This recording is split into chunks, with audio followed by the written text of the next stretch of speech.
अस्सलाम वालेकुम। मैं सुनो पख्तूनख्वा के पेशावर स्टूडियो से अकील सुलीम खादिम हूँ।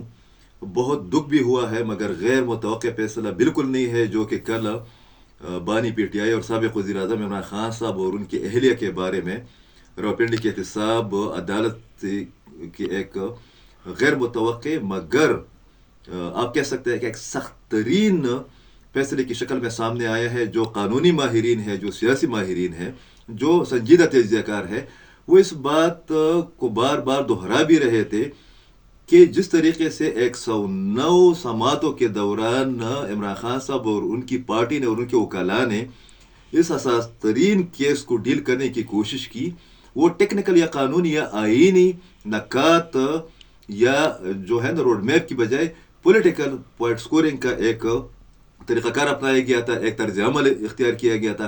पॉलिटिकल बारगेनिंग के तौर पर इसको इस्तेमाल किया गया। ये भी कहा गया कि बाहर से इन्फ्लुएंस जो है ना वो असरअंदाज हो, उसका कोई नतीजा निकल आए। आखिरी कार्ड के तौर पर ट्रम्प कार्ड का इस्तेमाल किया गया, उसके लिए बहुत इन्वेस्टमेंट की गई।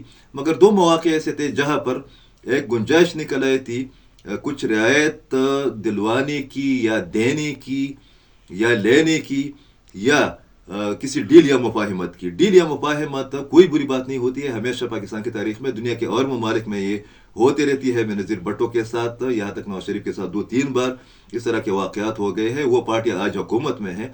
एक तो नवंबर में 24, 25 और 26 नवंबर को ये इम्कान पैदा हो गया था कि तसादुम और कशीदगी से बचने के लिए इनको एक रास्ता दिया जाए, मगर उसमें भी एस्टेब्लिशमेंट माइनस थी। ये बिल्कुल गलत तज्ज़िया है कि एस्टेब्लिशमेंट इस तमाम चीज़ में बहुत गैर मामूली दिलचस्पी का मुजाहरा कर रही थी। उसके बाद पाकिस्तान की रियासत को पता चल गया कि वो दम खम नहीं रहा है, वो मुजाहिमत नहीं रहा है, मकबूलियत नहीं रही है, वो मुजाहिमत का जो एक कार्ड था वो हाथ में नहीं रहा है। उसके बाद दूसरा मौका तब आया था जब मुज़ाकराती अमल शुरू हुआ, मगर उस मौके को भी पॉलिटिकल पॉइंट स्कोरिंग के लिए, दबाव के लिए और अपने कारकुनों को वरगलाने के लिए, उनको धोखा देने के लिए पेशावर में होने वाले गुज़श्ता रोज़ के इजलास को या जो मुलाकात थी उसको जिस तरीके से बैरिस्टर गौहर साहब ने, अलीमीन गंडापुर साहब ने और उनकी पार्टी लीडरों ने एक्सप्लॉइट किया और ये तासुर देने की कोशिश की कि शायद कि आर्मी चीफ या एसआई चीफ या कोर कमांडर पेशावर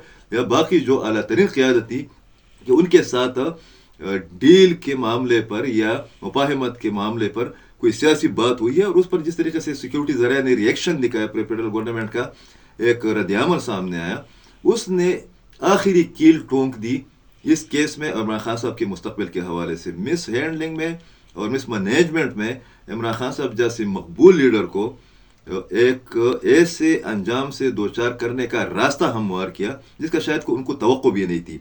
अब खदशात ये ज़ाहिर हो रहा है कि एक तो ये कि मुज़ाकराती अमल ख़त्म हो जाएगा, उसकी कोई तुक जो है ना, कोई जवाज़ बाकी नहीं रहा है, तुक रही नहीं है।